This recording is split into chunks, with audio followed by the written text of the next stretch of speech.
One of the things that I really wanted to get across was the fact that I don't limit myself.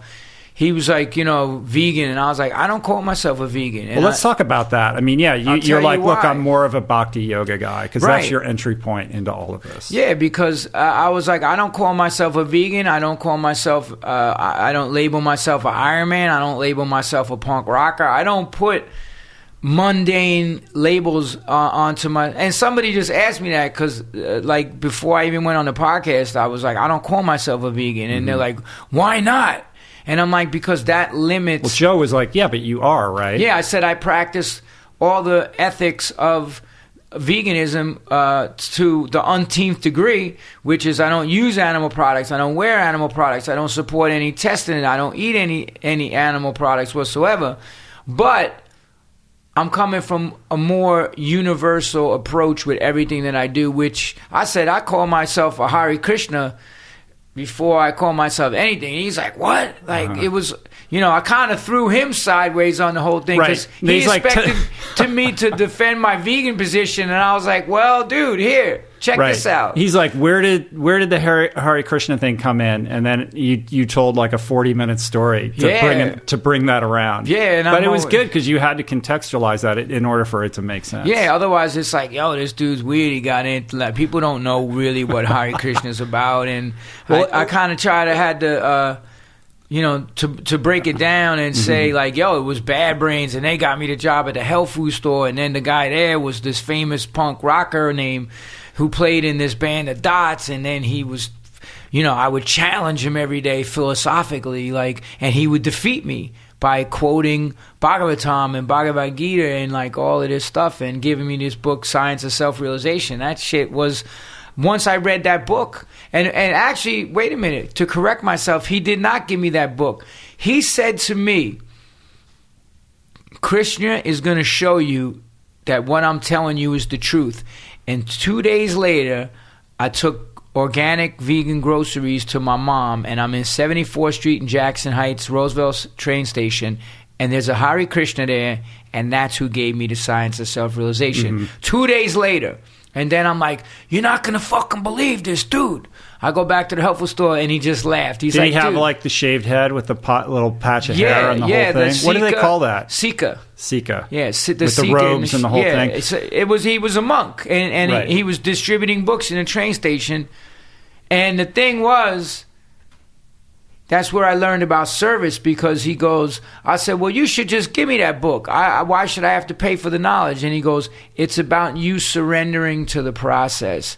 And that's why I said, well, I don't have any money. All I have is these groceries. He's like, well, I've been working here all day. How about I take one of those bottles of juice? And I said, yeah, that's a good trade. I'll trade you the bottle of juice for the book. And then I read that book, and I was like, I got to go to the temple, man. Right. That's what brought you in. So the Hare Krishna thing is fascinating, and I want to kind of explore this a little bit more deeply. I recently had Nimai Delgado on the podcast. Right. By the time this airs, that will have already aired, but everybody knows him as the crazy, fit vegan bodybuilder guy. The guy like rocks a physique like nobody's business. It's insane. He's never eaten meat in his whole life, but what I did not know about him was his crazy spiritual story. He grew up with Hare Krishna parents, and he is an adherent to the principles to this. He sort of ventured away, and now he seems like he's kind of back in that world in an interesting way. And what's compelling about that is he obviously doesn't sort of cut the picture of what you would expect of a person who is of that perspective and faith. And I think, from my own personal perspective, when I think of Hare Krishna, I think of, the people, the monks ringing the bells and trying to get you to buy the book in the airport or the bus station or walking through the park in some urban center. And looking at it like, well, that's weird. That's clearly some kind of weird cult. And that's about all I knew about it. Right. That is the be-all, end-all of my education when it comes to Hare Krishna, just some weird fringe, like, religious cult. So walk me through and explain to me why you found this compelling and maybe what's, the truth behind it that resonates with you versus kind of that image that I have in my head. Right. So to break it all down, I would reference my guru, Srila Prabhupada, and a film that came out about his life called Your Ever Well Wisher. And he comes from a sampradaya in India that goes back thousands and thousands of years of unbroken teachers. A sampradaya is like a lineage of disciplic teaching. succession, parampara, the disciplic succession. So his spiritual master, his guru Bhaktisiddhanta, said, you have to go to the West and spread this knowledge. Now Prabhupada, at 70 years old, he was already in retired life sannyasi.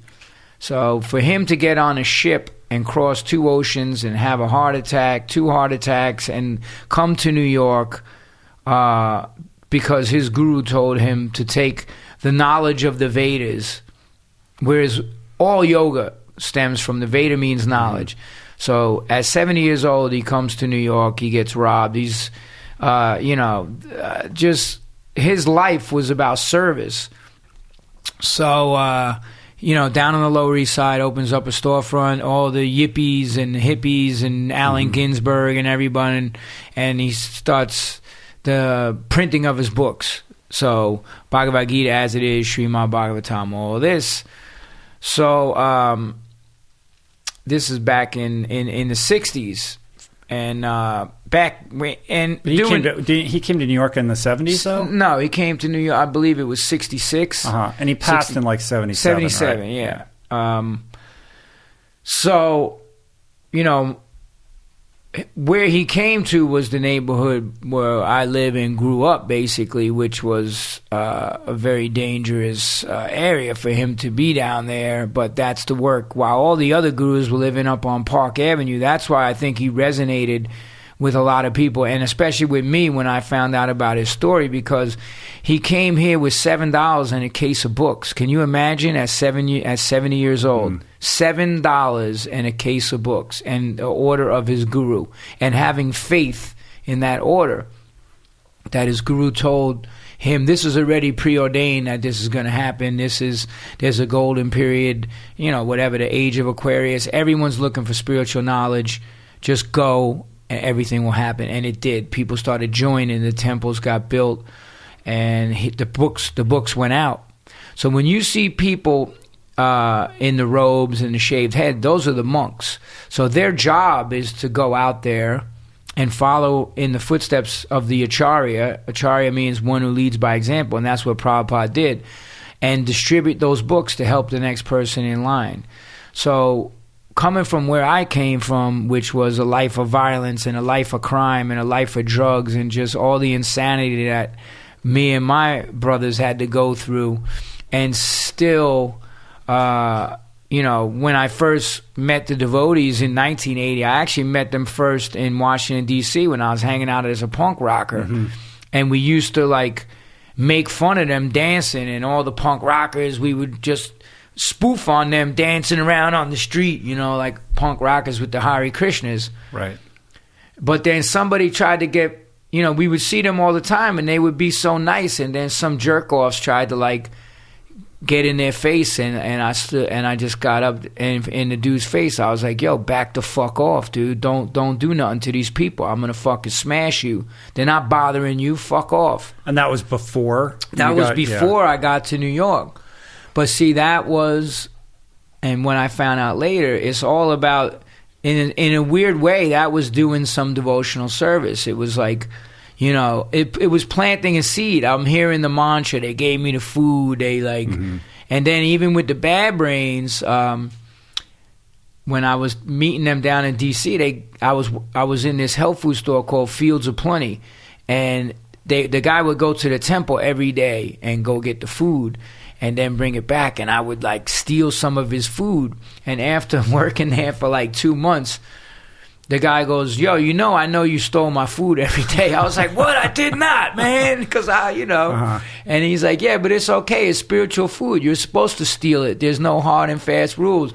So it's everything leading. That had to be the first time anybody had said anything like that to you. No, hell no, because I was a little thief. Yeah, I had to hustle. He brought you to the temple for the first time. Yeah, right? Well, I went to the temple the first time when I got back to New York, and then the Bad Brains got me a job at a health food store, and then all of that stuff happened. It just kept happening and happening, and it was like, then when I read the book and understood the philosophy of what it is, Bhakti Yogi, it's about service to other people. It's about helping other people, spreading, the wisdom and stuff like that, and renunciation and all this amazing stuff, because, it says that, religion without philosophy is fanaticism.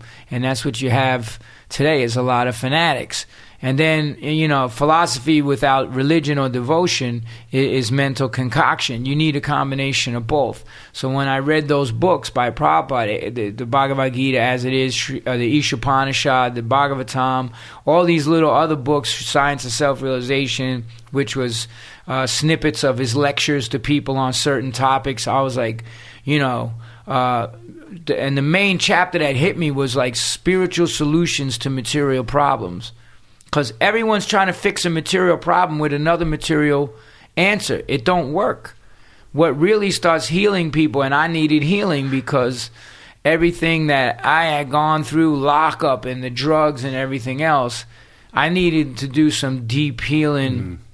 And punk rock wasn't doing it. Nothing was doing it. It's only when I came in contact with Bad Brains, and then that led me to the health food store, and then I started going to yoga, and then I started going to the temple and everything, and reading the books and applying it, because it's not just about being armchair philosophers. That's one of the things Prabhupada said, was that you don't just read this book and then, okay, I have this knowledge and I'm above you and I feel superior to you. It's not about that. It's about taking that knowledge and applying it to your life, not being an armchair philosopher, and staying humble. Humility. Shinana pisanichena taroiva shahishnana. You should always think of yourself lower than the straw in the street, devoid of all sense of false prestige, and always ready to offer respects and service to others. That's the mood that you're trying to cultivate as a devotee. And it just resonated so much with me, because you would go to the temple, they would just make you feel so special. They would serve you hand and foot and sit down with you and talk philosophy. And I came at it very challenging. I was trying to defeat it because I thought I was Mr. Philosopher, because I read Gurdjieff, Krishnamurti, all these books. And I couldn't defeat it. What's interesting to me is your openness and receptivity to this, like the fact that you have this thirst for knowledge, this thirst for growth and expansion. And, I've heard you talk about, kind of the process that led you to that, like meeting the Bad Brains and the impact that HR had on you, and, changing your relationship with food and all of these little kind of dominoes. But I'm not sure I totally understand what it was that actually catalyzed this shift from, sort of, street cretin type character to somebody who really like wanted to improve their life, right. Like that thirst. Like, it's one thing to go, okay, I know I need to get my shit together, and kind of begrudgingly drag yourself through some process of like, cleaning house. But that's very different from, a spiritual awakening where you're like, let me read that book. I can't wait to go see what Krishnamurti has to say. Like, where did that enthusiasm come from? Because that's self-generated. I think it came from the fact that I started seeing how it was making me feel to meditate, and making me feel how to do when I was doing yoga, and then how I felt when I went to the temple and chanted and got up and chanted japa meditation, the Hare Krishna Mahamantra on beads. It wasn't anything that had to do with something I can explain mentally. It was going beyond the mind, beyond, the spiritual education and spiritual knowledge is something you have to live and experience. And that's what, and I tell this story in the new book I wrote, and Chris Garver, the tattoo artist, he told this story. He said, oh yeah, his mother and father went to Korea, and his mother was involved with these Buddhists that meditated, and they, his father's like an old school type dude, and took his father there, and they tried to get the father to meditate, and Chris Garver's father said, why should I meditate? And the monk said, try it for 30 days and see how you feel after 30 days. And he did, and I just had dinner with Chris the other night. His father's still meditating. So I use the analogy all the time that it's not enough to really taste the nectar and that's inside the jar. You have to open the jar. It's not something that you can continuously mentally speculate about. Mm-hmm. You have to actually apply yourself to the science, the formula, and then get the result. And the result that I got to see through spiritual practice was it was freeing me from my anxiety, which, the material world is full of that. I was AWOL. I was hunted as a fugitive. Right. I had people looking for me. So it was all this stuff going on and still doing the drugs and still doing whatever. And it was how I felt, how meditation and practice and getting up early in the morning and going and doing service and all this stuff, it's how it made me feel and freed me from all of those demons of my past. So if I'm going to say, how did the process work, it was because I did the work. Right, you did the work. The practice thing is such a obvious but really underappreciated and overlooked aspect of this whole thing. I mean, look, as somebody who travels all the time, you're in airports. What do you see when you walk into the airport bookstore? It's just like 8,000 self-help books, right? Yeah. Every month, 20 more new self-help books. And if these worked, then there would be no need for more self-help books. And I think what happens is, and I'm not besmirching self-help books. They're well-intentioned, and I'm sure most of them have good information in them. But I think what happens is people are in pain. They reach out to these books. They read them, and they can intellectually understand what they're saying. But there's a gap between that and actually putting whatever wisdom is packed into whatever book into a practice that is replicable and sustainable and daily. Right. Well, that's one of the things that I say in the new book that I wrote, The PMA Effect. One of the first things I say is you have to agree with me right now to do the things daily that are listed in the book. It's not enough to just understand them and grasp them intellectually. You have to actually do the work and apply yourself for the change to work. I just tried to put in the book what worked for me. And what worked for me was taking action.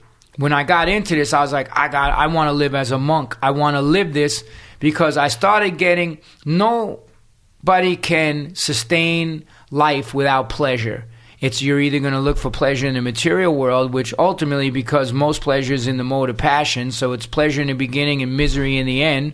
Only pleasure in the mode of goodness is pleasure in the beginning and the end, and then beyond that is spiritual pleasure.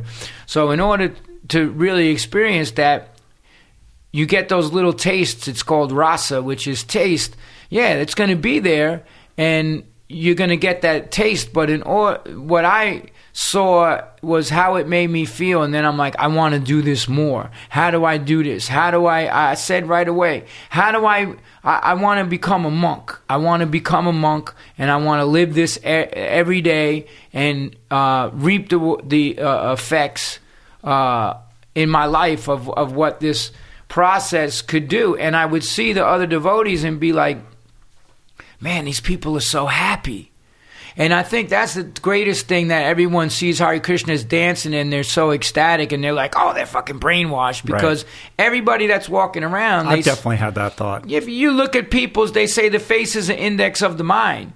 So if you look around and you look at people on the street, nobody's fucking happy. And here's these people, they have nothing and they're dancing around and they're happy and joyous. And it's because, they've devoted their life to this path, and there's so much power in that mantra that it brings happiness. And I know that from experience, because I would do my 2 hours of japa meditation. I would go and do the congregational chanting with the drums and everything, and how it made me feel was something I never experienced in the material world before. That's why I took to the process.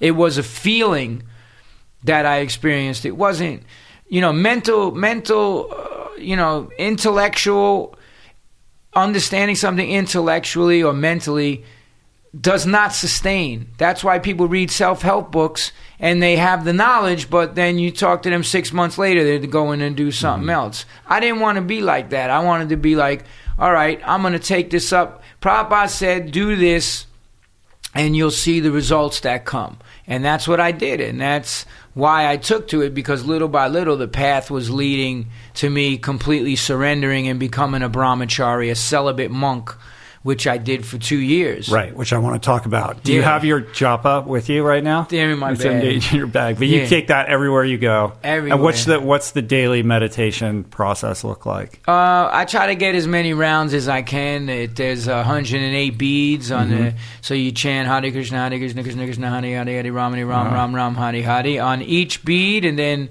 you do it around the japa mala. It's 108, and then you're supposed to do that 16 rounds. Do I do that every day? Not every day I can. When I'm on the road, traveling with the band, I say my mantras every day because we have long drives or whatever. And I have the Nishringa Kavacham playing, which is the ultimate prayer for protection. But there's so much craziness going on in the world, man. That's like my coat of armor that when I chant, it takes you out of the modes of material nature. The 3 modes are ignorance, passion, and goodness. And it's a spiritual sound vibration, so it puts you in touch with the spiritual connection and the spiritual energy. And it's not something you can really explain. I try to tell people it's experiential. That's what it is. I say, get some beads and I'll show you the mantra and chant it yourself. And I know the 108 has significance in Hindu culture. I just forget do you know why it's 108? I'm not I don't know. Yeah, it's just Vedic I knew astrology. At one point, I think it's a Vedic thing. Yeah, it's a Vedic astrology thing. It's an auspicious number. Right. Krishna, it's a bunch of different reasons, which I can't put my... Right. But on the protective armor thing, you had this crazy story, right? When you were you were traveling with the band in a van, you guys got in an accident, and like the van rolled down a hill. Yeah, it was crazy because we were on tour and it was in the 90s, and the ultimate test is they say, will you chant at the time of death? That's the ultimate thing. Everyone who's born, death is certain. So death is the big test. We have little exams during our life, but then when death comes, can you focus and meditate at the time of death and remember Krishna and chant the holy name? So we were like playing up. It was the winter time, and we played in Vermont, and we were driving home through the mountains. And I told the dude, I said, look, man, stay on the highway, man. And, I know that he smoked fucking hash too. And I was like, don't smoke. And stay on the fucking highway because driving on like black ice in Vermont in the middle of the night. It started to snow and get bad, and I'm like, dude, and I'm sleeping in the front chair, and I'm sitting in the front passenger seat of the van, and I wake up to hearing, oh my God, we're going off the cliff. That's what I woke up to in the middle of the night, and then the van just started. The van was just went off the road. We hit black ice. The guy was smoking fucking hash, right, and he went on a side road to save 30 minutes of time or whatever he thought he was saving, and we went off the road, and the van just flipped and bounced and flipped and bounced, and the whole time I was just chanting Hare Krishna at the top of my lungs. Everybody else was screaming, and I just was like, I just chanted as loud as I could. So at that point, it's so deeply ingrained in you as the go-to thing for dealing with stress. Well, I've talked to a lot of people and found this to be true. If you talk to a lot of people who have near-death experience, the mind, it's so painful at the time of death that the mind is racing to find what it felt the most comfortable with in its life. For some people, that's going to be family, or, greedy people, it's their bank account. Oh my God, I'm losing everything. So if you practice spiritually every single day at the time of death, what are you going to take shelter of? I took shelter of Krishna, and I was chanting. And it was just crazy, man, because like the one dude got thrown out of the back window and was laying on the highway because the van first flipped. He was going so fast. The cops said he was doing 80 miles an hour. So when the van first flipped, it like one dude got thrown, or right when we started going over and flipped the first time, he got thrown out the back window. Like all the gear was in the van, so it was on top of everybody. And my face was all bloody. The bolts in the front seat snapped and like slammed my face off the fucking windshield. I was cut up. I ran back up onto the road, and it was like kind of like a bad comedy because just as I got to the top of the road, the salt truck went by, and I'm like, you motherfucker, man. And then I can see that there was a construction night crew down on the road, like probably a 3/4 of a mile down the road. It was all lit up. So I ran down there to tell them. But the interesting thing was, as I got to the top of the road and I walked probably 20 feet, had we gone off that road 20 feet later, the drop was over 300 feet.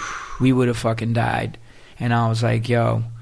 And I was just chanting and thankful. And I ran all the way down there and fucking said, hey, man, we got in an accident. We went off the fucking road. People are hurt. And they called the cops. How hurt were people? Oh, they have broken bones and shit like that. Like, but and you were fine. Yeah, man. I had cuts on my forehead and shit and whatever the fuck, and my nose got fucked up. But compared to what the fuck I could have happened, but I really feel, for whatever reason, that was just.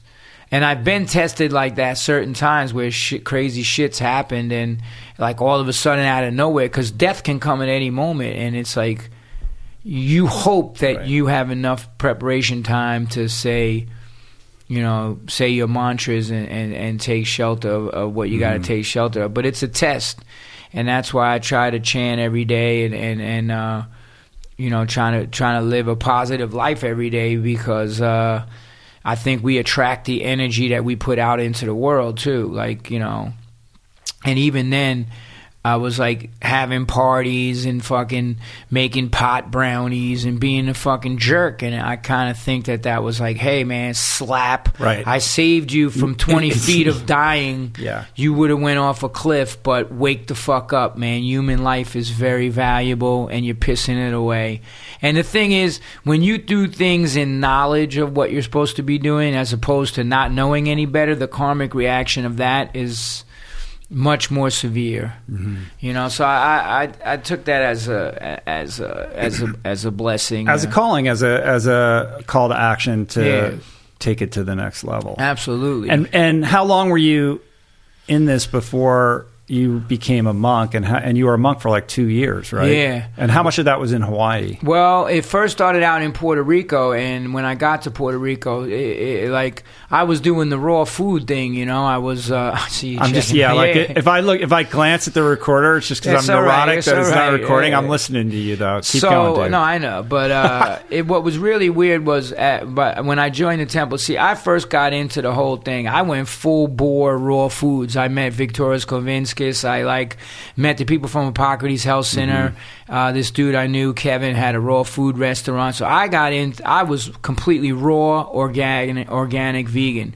So when I went, my friend Vinny that talked to me, the drummer from the Dots and now the Unsane, he told me he lived in Puerto Rico, and the temple, you're in the fucking mountains, and it's fucking beautiful. You look across the valley, you're in Garabo, and then El Yunque's right there. It's like so magical and mystical. I was like, I want to join that temple. He's like, just go down, man. They'll accept you in. So I didn't call ahead, nothing. And you showed up? I showed up with, we each had 3 25-pound bags. How did you get to Puerto Rico when you're kind of on the lam? Dude, right? they AWOL. didn't check ID. You were able to get on planes without fucking shit back in the day. I traveled all over the goddamn place. Puerto Rico is part of the United States, so I didn't even. Yeah. I had like a fake ID, so like you don't need a passport to go. You don't there, need shit to go to Puerto Rico.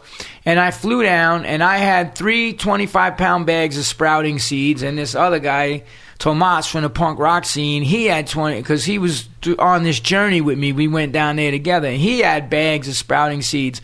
We showed up to the temple with no possessions other than sprouting seeds. They're like, what the fuck is this? I was like, yo, those are sprouting seeds. And right away from the vibe that I realized something's fucking going on here. They're like, well, I doubt you're even going to get to use those. Like, and then it was just this weird vibe. And I just remember like, so they said, okay, here, you sleep in this, you sleep in this, the dorms and shit. And it was up near the rainforest. So, like, the first night, we fucking got, like, I was like, yo, is there any more mosquito nets? They're like, nah, no, we don't have any extra mosquito nets. So I had, like, fucking, 300 mosquito bites. And then at 4 o'clock in the morning, I hear animals screaming. And it turns out there's a pig slaughterhouse across the road, and they're killing the fucking animals. I'm like, so the dream and this tropical fantasy of being in this beautiful temple in the rainforest and everything started becoming a fucking nightmare. And I'm like, whoa, man, and I just wanted to surrender and be a devotee. And then the temple president, this guy Hare Krishna, total fucking criminal, calls me into the office, and I'm thinking he's going to welcome me, and me and my friend sit down, and he's like, who the hell told you to come to this temple? I'm like, what? He's like, who told you to come to this temple? I said, well, my friend lived here, Vinny, and, he said it's a great temple. I just wanted to surrender. He's like, bullshit. I'm going to find out what you're doing here, and I'm going to get to the bottom of this, and then I'm going to throw you the fuck out. And I'm like, dude, how are you coming at me like that? I'm trying to be a devotee. I'm trying to surrender. He's like, what's with all those fucking seeds you got? Like, he's cursing at me. Very aggressive. You thought they were drugs? No, he just was like, that's bullshit. Nobody wants that shit. And, this and that. And then, so the first morning, they always give a class on the Bhagavatam. And his whole class, he's sitting on an elevated seat looking at us, and he's like, if you don't like it here, you get the hell out on that road, and we're not even giving you a ride back to the air. It started feeling like some Jim Jones type shit. Right. Like, what the fuck did we step into over here? And then I'm like, yo, I'm a raw foodist. Like, can we get some fruit and vegetables? And he's like, we have no fruit and veg. I'm like, this is a tropical island. He's like, throw more chilies into the milk, fucking type, stuff. Basically, it's interject imbalanced human into a spiritual organization and like light a match. And then he made us work all day long in the hot sun, no hats, no nothing, on a cliff. Come on, dude, where's your gratitude? Removing tree stumps with an axe. I was like, yo, there's a bull. He's like, you're not using the bull. This is building character. Get out there and, we had to chop around the whole thing and then pull the tree stumps out on this hill. And it was just, after like 3 days, we were fried. I was like, yo, let's just get the fuck out of here. And that's what we did. And then it turned out he was raping women in the temple. He was fucking smuggling drugs. He was doing all this crazy shit. He was like a total gangster. And that's the same guy. He was the vice president of the Brooklyn temple. And later on asked me to sell drugs for him and do all this crazy shit. Is that the guy who threatened you? Yeah. Yeah. So what happened was I had left the temple. I ended up joining in Hawaii, and then I came back after a year in Hawaii. I came to New York. And did you do the whole thing with the crazy hair and the whole? Yeah, I shaved my head. I wore the robes. I went out and chanted. Do you have pictures of you from that time? Nah, man. I haven't seen any of that, yeah.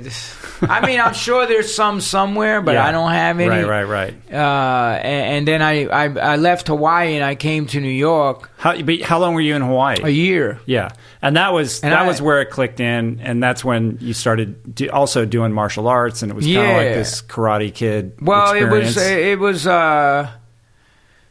They had me first on a big island up on the farm and stuff like that, and this one devotee practiced martial arts, and then we came back to the Oahu temple, and he would train every day. So we would go. I would get up at 2:00 every morning, chant all my rounds 2 hours before Mangal Arati, which is it's the morning ceremony, and then I would do that. I would go to class, and then before breakfast, I would train, run or swim or do katas or whatever, and then eat breakfast and then go out to Kalakaua Avenue and distribute books and do whatever. So that lasted about a year. And I started noticing now in retrospect that weird shit was going on out there too. It was like you didn't know about it, but then when you heard about it, you're like, oh shit, that's what the fuck was going on there. And this whole institution ultimately kind of collapses upon itself, right? This sort of poisoning of the ideas of Prabhupada and the kind of fundamental. Well, Prabhupada never appointed any of them to become. They took it upon themselves to be his successor when he left the planet in '77. So I went back to New York, and that's when I did. I was one of the biggest hustler collectors in the entire movement. Right. They I think you told me some stories about that before. Doing stickers at concerts and fucking just crazy shit, dude. Wheelchair Santa and fucking just, crazy stuff to make insane amounts of money. Like I was collecting like $3,000, $4,000 a week and turning it over.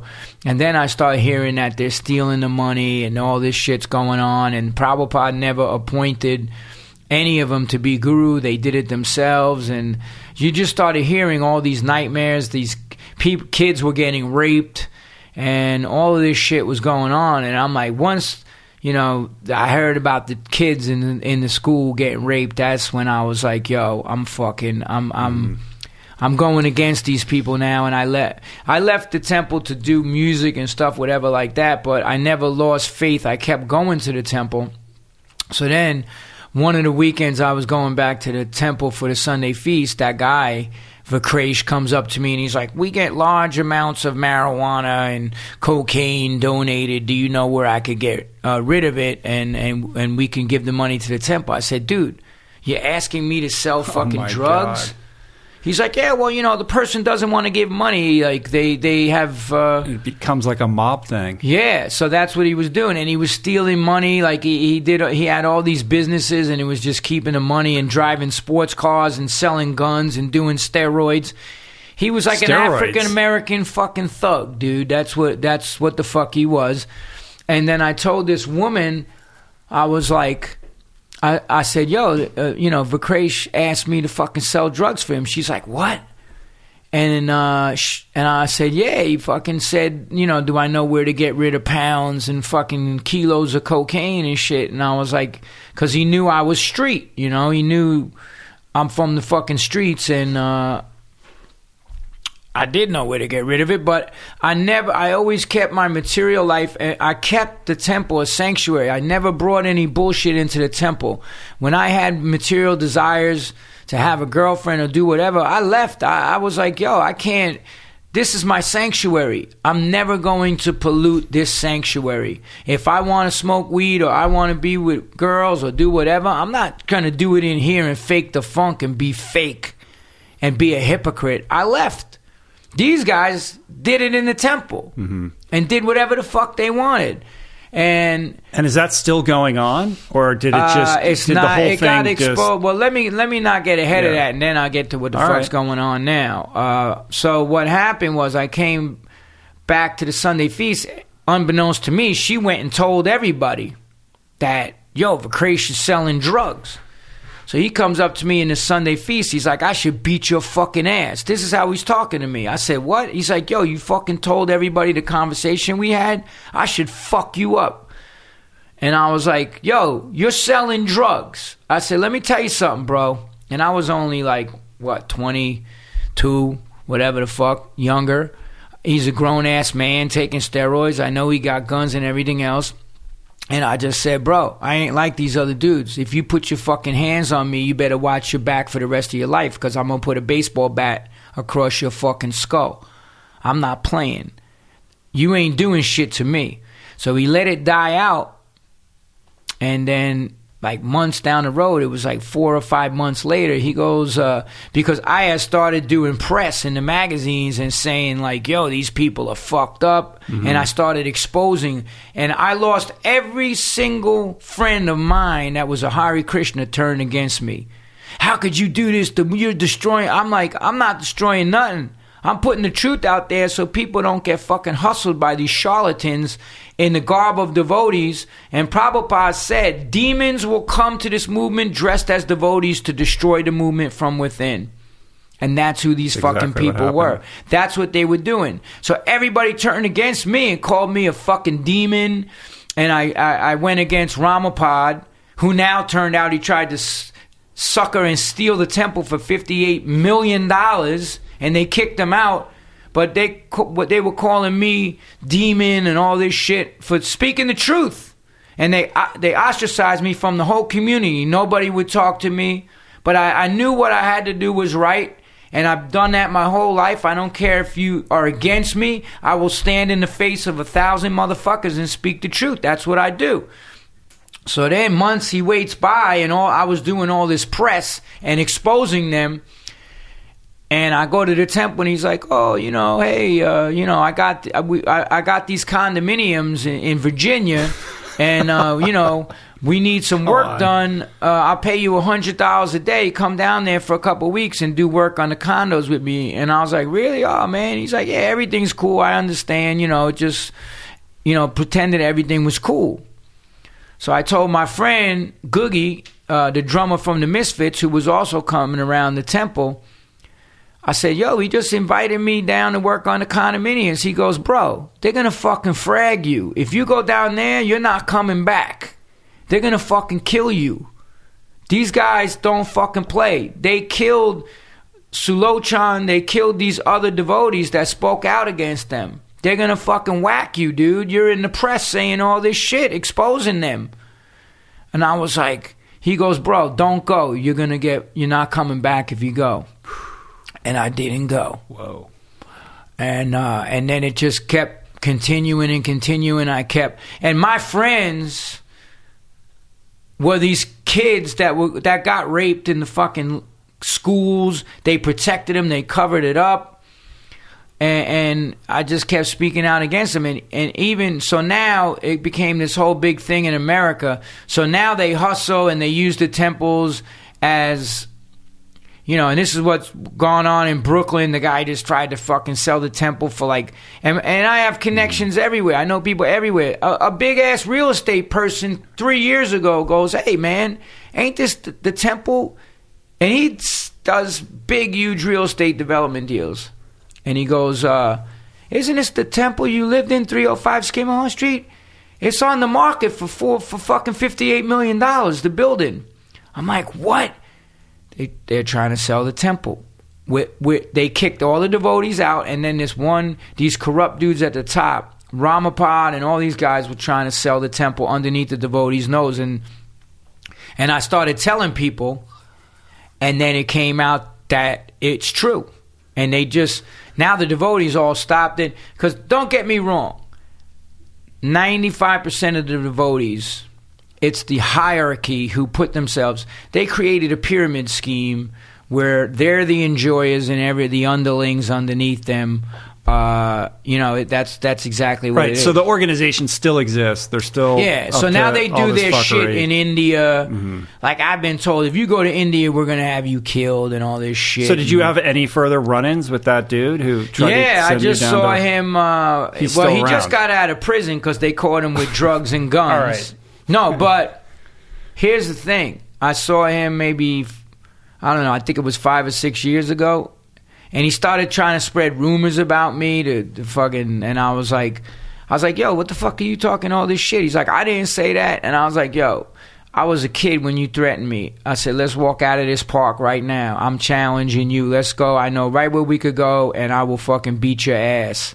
He's like, I don't want any problems with you. All right, man. Anyway. But here's the thing. Like, you've been able to maintain your...